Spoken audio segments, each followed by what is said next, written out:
کہ مغربی کنارے میں بڑھتے ہوئے خطرے کی خصوصیت اسرائیلی فوجی دستوں اور آباد کاروں پر بڑھتے ہوئے حملوں اور مقامی آبادیوں میں آزادی پسند گروہوں کی حمایت میں اضافے سے ہے، اور سیکیورٹی کی صورتحال خراب ہو رہی ہے اور اسرائیل کو ان جنگجوؤں کا مقابلہ کرنے میں مشکلات پیش آ رہی ہیں جو بہتر طور پر منظم اور زیادہ جارحانہ ہوتے جا رہے ہیں۔ غزافیکیشن کا مطلب یہ ہے اسرائیل کے مطابق کہ شمالی مغربی کنارے میں غزہ جیسی تبدیلی آ رہی ہے جہاں آزادی پسند جنگجوؤں نے اپنے مضبوط ٹھکانے قائم کر لیے ہیں، جس سے اسرائیلی فوج کے لیے کنٹرول اور استحکام قائم رکھنا مشکل ہو چکا ہے، اور یہ تبدیلی اسرائیل کے لیے نئے سیکیورٹی خطرات پیش کر رہی ہے اور خطے میں کسی بھی ممکنہ امن کی کوششوں کے لیے چیلنجز پیدا کر رہی ہے۔ یوں یہ پھر حماس کے اوپر حملہ آور ہونے کا جواز بنا کر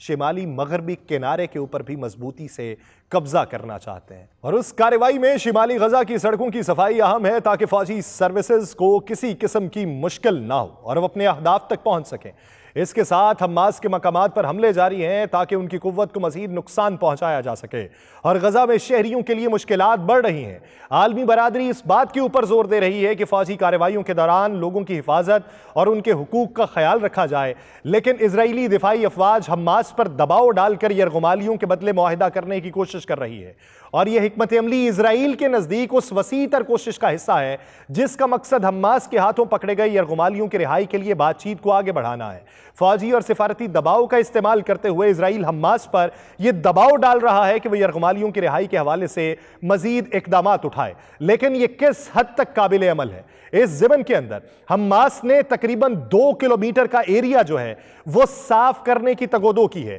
اور اسرائیلی فورسز نے مقبوضہ مغربی کنارے میں حالیہ چھاپوں اور ڈرون حملوں میں کم از کم 8 افراد کو شہید کیا ہے۔ ان حملوں کا مقصد حماس اور دوسرے مزاحمتی گروپس کے مشتبہ ارکان کو نشانہ بنایا گیا۔ اسرائیلی فوج یہ کہتی ہے کہ یہ کارروائیاں ان لوگوں کے خلاف ہیں جو اسرائیل کے لیے خطرہ بن چکے ہیں، لیکن 10 سالوں میں جو ایک پورا بیانیہ بنایا تھا اس کے نتائج کیا نکلے ہیں؟